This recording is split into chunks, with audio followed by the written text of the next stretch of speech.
नरसिंह अवतार हिंदू धर्म ग्रंथों के अनुसार भगवान विष्णु के 10 अवतारों में से चतुर्थ अवतार हैं, जो वैशाख में शुक्ल पक्ष की चतुर्दशी को अवतरित हुए। पृथ्वी के उद्धार के समय भगवान ने वाराह अवतार धारण करके हिरण्याक्ष का वध किया। उसका बड़ा भाई हिरण्यकशिपु बड़ा रुष्ट हुआ। उसने अजेय होने का संकल्प किया। सहस्त्रों वर्ष बिना जल के वह सर्वथा स्थिर तप करता रहा। ब्रह्मा जी संतुष्ट हुए। दैत्य को वरदान मिला। उसने स्वर्ग पर अधिकार कर लिया। लोकपालों को मार भगा दिया। स्वत संपूर्ण लोकों का अधिपति हो गया। देवता निरुपाय थे। असुर को किसी प्रकार वे पराजित नहीं कर सकते थे। हिरण्यकशिपु के 4 पुत्र थे। एक दिन सहज ही अपने चारों पुत्रों में सबसे छोटे प्रहलाद से पूछा, बेटा तुझे क्या अच्छा लगता है? प्रहलाद ने कहा, इन मिथ्या भोगों को छोड़कर वन में श्रीहरि का भजन करना। ये सुनकर हिरण्यकशिपु बहुत क्रोधित हो गया। उसने कहा, इसे मार डालो, यह मेरे शत्रु का पक्षपाती है। असुरों ने आघात किया। भल्ल फलक मुड़ गए, खड्ग टूट गया, त्रिशूल टेढ़े हो गए, पर वह कोमल शिशु अक्षत रहा।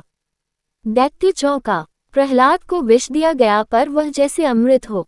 सर्प छोड़े गए उनके पास और वे फन उठाकर झूमने लगे। मत गजराज ने उठाकर उन्हें मस्तक पर रख लिया। पर्वत से नीचे फेंकने पर वे ऐसे उठ खड़े हुए जैसे शैया से उठे हों। समुद्र में पाषाण बांधकर डुबाने पर 2 क्षण पश्चात ऊपर आ गए। घोर चिता में उनको लपटे शीतल प्रतीत हुई।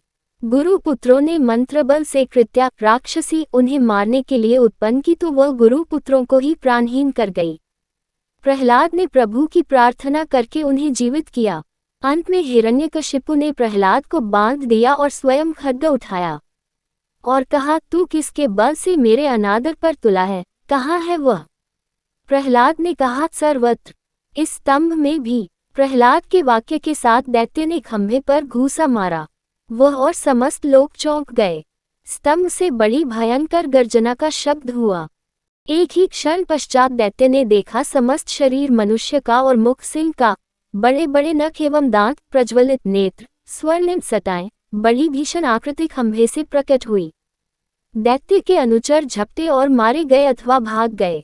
हिरण्यकशिपु को भगवान नरसिंह ने पकड़ लिया।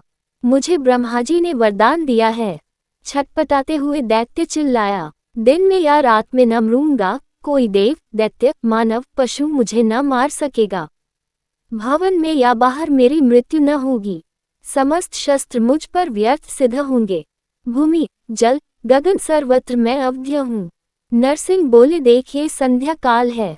मुझे देख कि मैं कौन हूँ। ये द्वार की देहली, ये मेरे नख और यह मेरी जंघा पर पड़ा। तो अट्टहास करके भगवान ने नखों से उसके वक्ष को विदीर्ण कर डाला।